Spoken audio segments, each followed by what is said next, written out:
Hello दोस्तों, good morning. Radhe Krishna.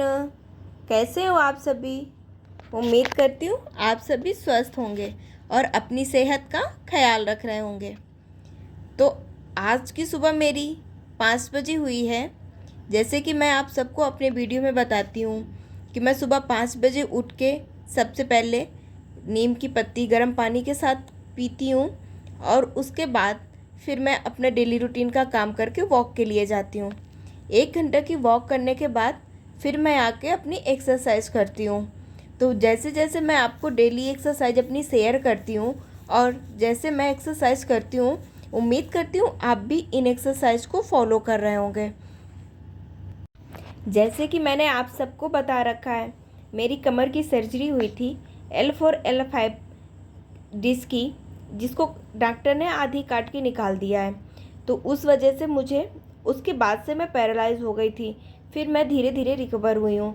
तो उस वजह से मुझे एक्सरसाइज डेली रूटीन में अपनी करना होता है। मैं सुबह शाम दोनों टाइम एक्सरसाइज करती हूँ और मैं आप सबको वीडियो शेयर करती हूँ। मैं बहुत थोड़ी सी वीडियो की क्लिप बनाती हूँ, बाकी मैं एक्सरसाइज पूरे 1 घंटे करती हूँ और आप मेरी रिकवरी भी अच्छे से देख पा रहे होंगे। जो लोग मेरे साथ पुराने जुड़े हुए हैं उनको पता है कि मेरी पहले सिचुएशन कैसी थी, बट अब मैं कैसी हूँ। पहले मैं ना तो चल पाती थी, ना ही मैं बैठ पाती थी, ना मैं उठ पाती थी। मैं पूरी तरह से पैरालाइज हो गई थी। बस मेरे हाथ तो चलते थे, कमर के नीचे की मेरी बॉडी बिल्कुल भी नहीं हिलती थी। मेरी बहुत ज़्यादा सिचुएशन ख़राब हो गई थी। मुझे तो लग रहा था मैं अब कभी चल ही नहीं पाऊँगी, ऐसी मेरी हेल्थ थी। बट मैंने कभी हार नहीं मानी और अपने फैमिली वालों के सपोर्ट से मैं जल्दी से ठीक हो गई। मुझे ये था कि मुझे चलना है, कैसे भी करके मैं जल्दी से ठीक हो जाऊं। और मैंने बहुत ज़्यादा एक्सरसाइज की और मैंने बहुत ज़्यादा दर्द भी सहा। मुझे बहुत ज़्यादा पेन होता था। मैं दर्द के इंजेक्शन लगवा के फिर चलती थी। दर्द की दवा भी खाऊं और इंजेक्शन भी लगवाऊं, उसके बाद फिर मैं चलने की प्रैक्टिस करती थी। तो कहते हैं ना, जहाँ चाह है वहाँ राह है। अगर हमने किसी चीज़ को ठान लिया तो हम उसको कर सकते हैं। हम अगर किसी चीज़ को अपने पूरे शिद्दत से, पूरे ईमानदारी से करें तो उस चीज़ को हम एक ना एक दिन पा जाते हैं।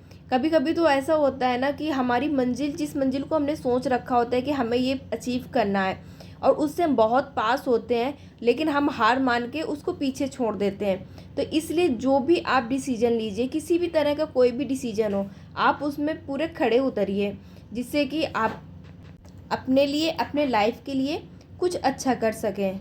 तो मैंने जैसे कि आपको अपने डेली रूटीन में बता रखा है कि मैं क्या क्या करती हूँ। तो मैं सुबह उठ के एक्सरसाइज करती हूँ, उसके बाद फिर मैं अपने घर के काम करती हूँ और उसके साथ साथ मैं 6 घंटे की पढ़ाई करती हूँ। मैंने पहले यूपीएससी की तैयारी की थी, जिसमें कि मेरा काफ़ी सिलेबस भी कंप्लीट हो चुका है। बट पिछले 1.5 साल से मेरी तबीयत सही नहीं थी। मैं बैठ नहीं पाती थी, चल नहीं पाती थी।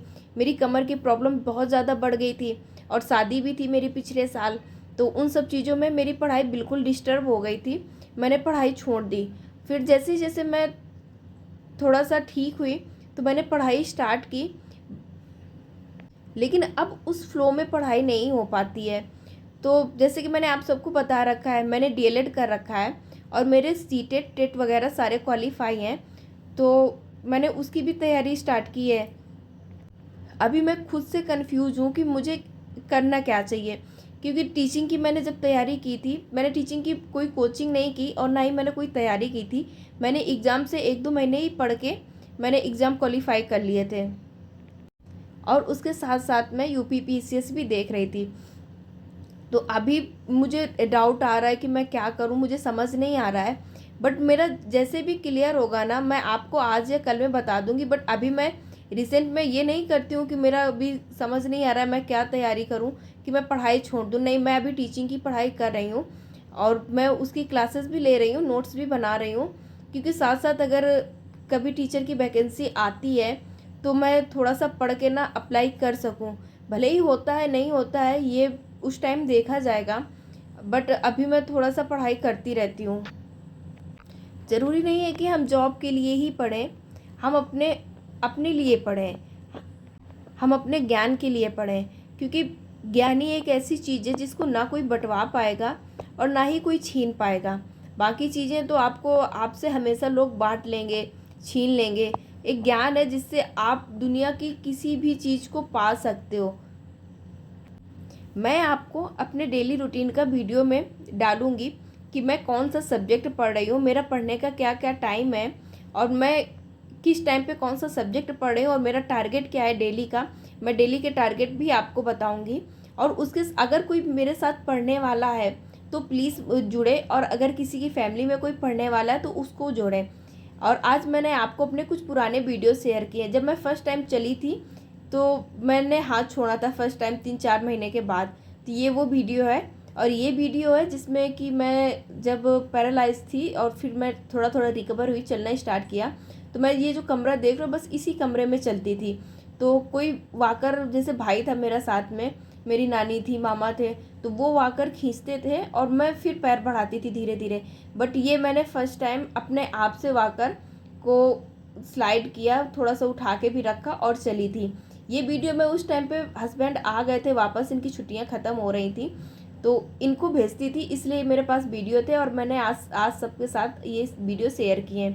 और ये वीडियो वो है, मैं बैठ नहीं पाती थी, आप देख रहे होगे मैंने कितने ज़्यादा कम्बल और कालीन बहुत सारी चीज़ें बैग में पीछे सपोर्ट करके मैं थोड़ा सा बैठ पाती थी, सीधे वो भी नहीं हो पाती थी। उस टाइम पे मेरे कमर पे बिल्कुल भी सपोर्ट नहीं था, बट उस टाइम भी मैं बैठे बैठे एक्सरसाइज करती रहती थी। मैं बस मेरा काम ही यही था कि मैं उठूं, बैठूं और एक्सरसाइज करती रहूं, फिर लेट जाऊं। और ये वीडियो जो आप देख रहे हो ये मैं फर्स्ट टाइम चली थी हाथ छोड़ के। इसमें भी मेरे आप पेट को देख रहे होगे मैंने बहुत ज़्यादा बाहर निकाल के रखा है, क्योंकि कमर का जो था ना, कमर में सपोर्ट नहीं था। तो जब हम पेट को बाहर करते हैं तो कमर का सपोर्ट कम हो जाता है, तो कमर में वेट कम जाता है।